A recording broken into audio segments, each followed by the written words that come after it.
Olá a todos, mais um vídeo aqui no canal. Dessa vez para falar sobre um assunto que me interessa bastante.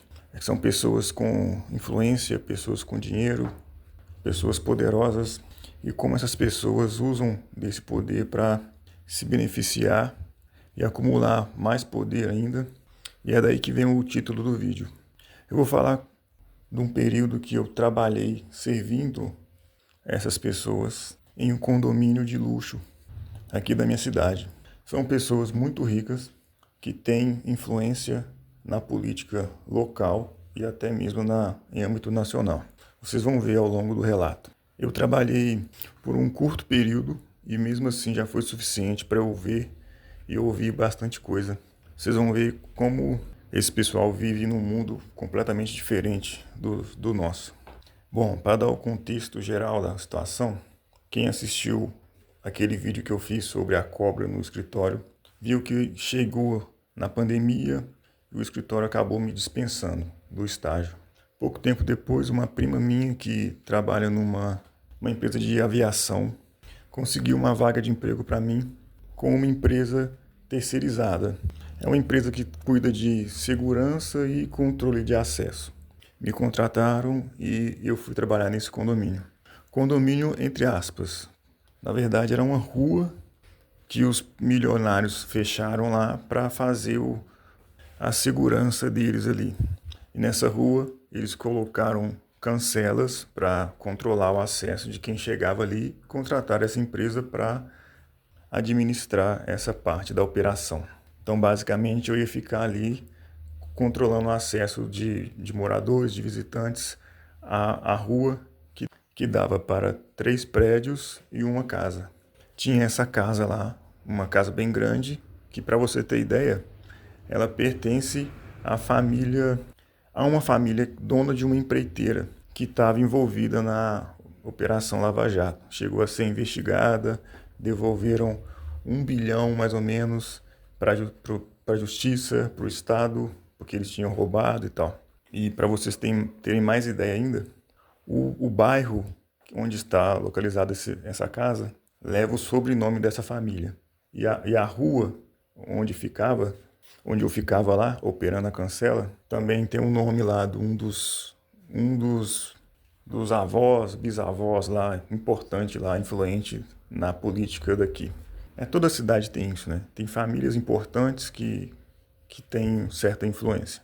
Inclusive, uma das herdeiras dessa família é diretora de cinema e fez aquele documentário Democracia em Vertigem, que basicamente faz uma narrativa defendendo o governo Dilma e contra o impeachment que ela sofreu.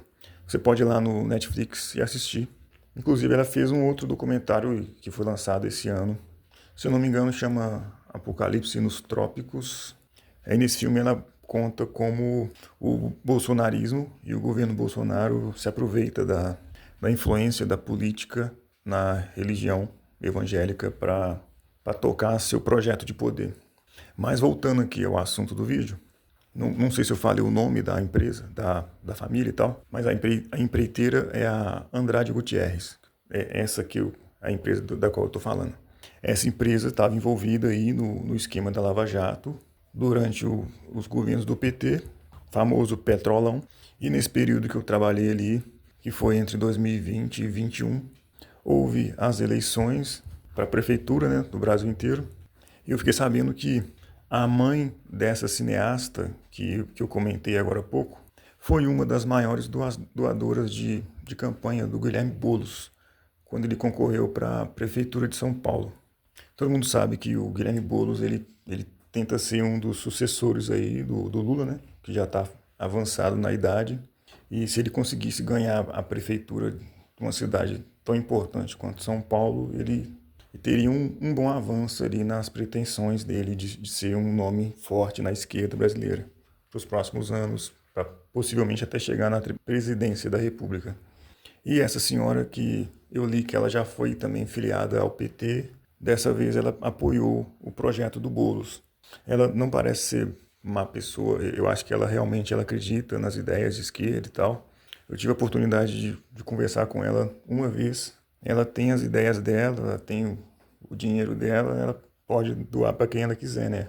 Mas fica claro que essa ideia que a esquerda e a elite não andam juntos é mentira, né?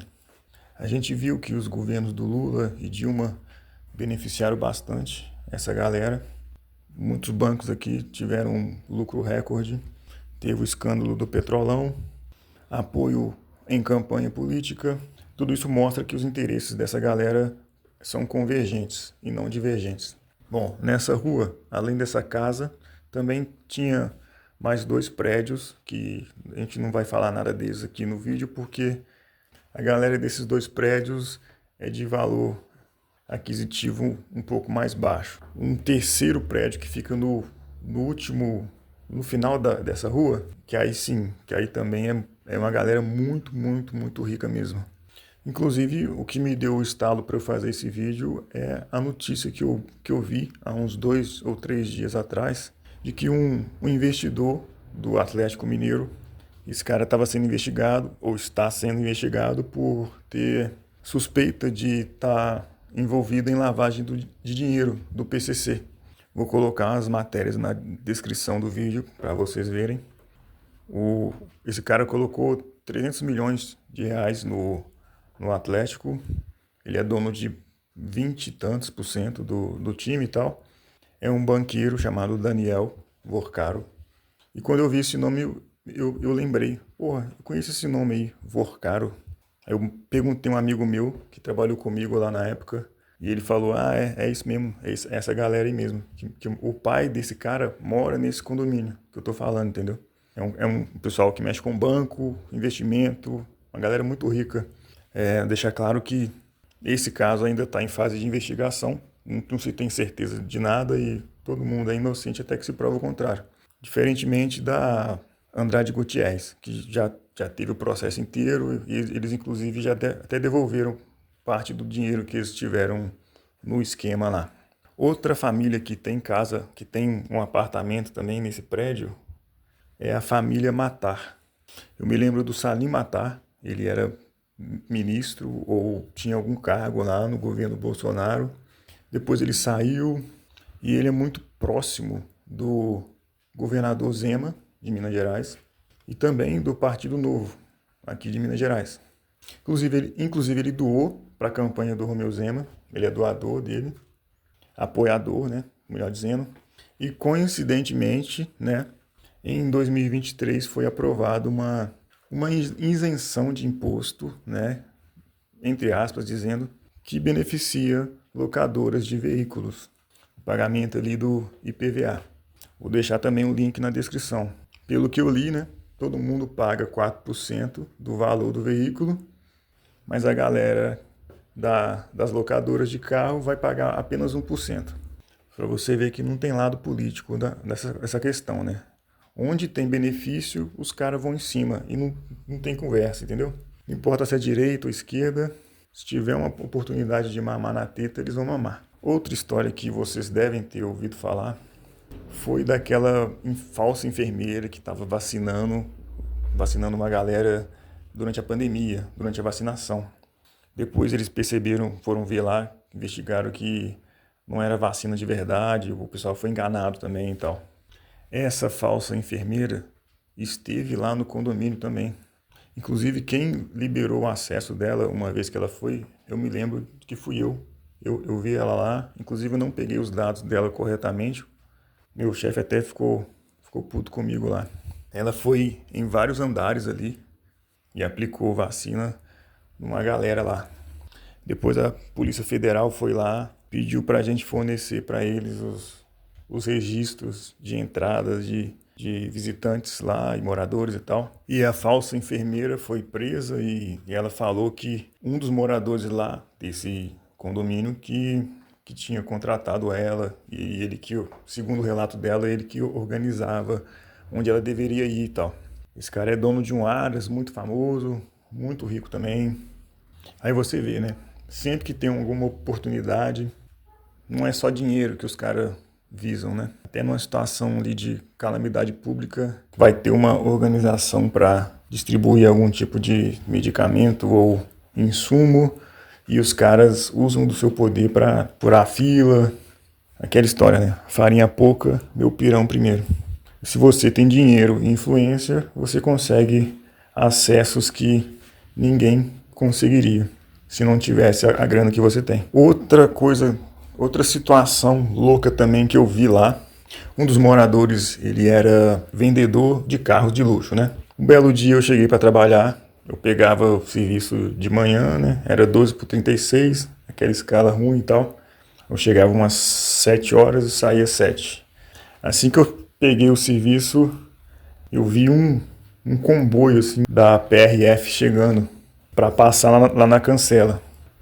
Parece que tinha um mandado de busca para fazer lá nesse prédio, na residência desse senhor que vendia carros de luxo e tal. E foi uma operação grande. Eu vi, tinha policial fardado, coberto, tinha policial de delegado talvez, né, que estava de terno. Foi uma operação longa, durou o dia inteiro. Eu fiquei lá o plantão de 12 horas e foi quase isso que eles ficaram lá também. Dessa operação eu não encontrei nenhuma matéria, nenhum link para deixar para vocês verem. Mas eu me lembro disso ter acontecido lá. Eu fui testemunha. Não dá para saber que fim levou também. Aí você pensa, né? Eu fiquei refletindo, né? Eu trabalhei nesse lugar durante 9 meses e eu vi esse tanto de coisa acontecer. Imagine você, Brasil afora aí, que esse tanto de gente poderosa, com influência, né, na política, do jeito que eles têm, essa política nossa que é tão corrupta, o judiciário nosso também, que é muito complicado, a gente não pode nem ficar falando muita coisa. Imagine você, essa foi apenas a minha experiência, mas o que eu pude ver dentro desse pouco espaço de tempo. Imagine você como deve ser por debaixo dos panos, né? Eu tenho certeza que isso que eu vi foi só uma pontinha do iceberg. Mas vale lembrar também que, né, que não é porque a pessoa é rica que ela tenha feito alguma coisa errada, né? E também não é porque a pessoa está sendo acusada de alguma coisa que vai ser verdade. Mas a gente sabe que no Brasil a gente tem esse capitalismo de compadrio, né? Que as pessoas poderosas se associam à classe política para trocar favores e tal, uma mão lava a outra. A gente vê o BNDES emprestando dinheiro para essa galera que já tem muito dinheiro, né? E se eu ou você for no banco da esquina aqui querer pegar um crédito para iniciar um carrinho de cachorro quente, você sabe que você não vai conseguir. E se você conseguir, vai ser um juros absurdo que nem é viável fazer esse negócio, né? Por isso que esse país está sem indústria, não se desenvolve de forma nenhuma. Só tem uma nata ali que fica tranquila sem ver nenhum concorrente de peso surgir, porque está sufocado no meio desse ambiente completamente inviável para você empreender e crescer de forma saudável, né? Parece que o governo brasileiro ele quebra suas pernas para te oferecer muleta e ainda quer que você seja grato. Por isso que esse país é o país do esquema, né? Às vezes é em menor escala, né? O jeitinho brasileiro, mas quando vai subindo na pirâmide social, você vê que o negócio fica maior e o bolo é dividido entre os caras, né? Aí você vê também notícia do Rubens Ometo, né? Que é bilionário, dando presentinho pro Lula, né? De vinho de 5 mil reais, 6 mil reais, com um cartãozinho e tal. Aí quando o Lula chega para falar sobre a classe média, ele quer demonizar a classe média, falar que a classe média gosta de ostentar e tal. Mas ele vive numa vida de luxo. Fico de cara como é que tem gente que ainda apoia esse cara. Mas, enfim, né? Esse foi o vídeo de hoje. Essas foram as reflexões de hoje. Para mais histórias como essa, mais reflexões como essa, se inscreve no canal. A quem puder ter ajudado, tamo junto. Valeu!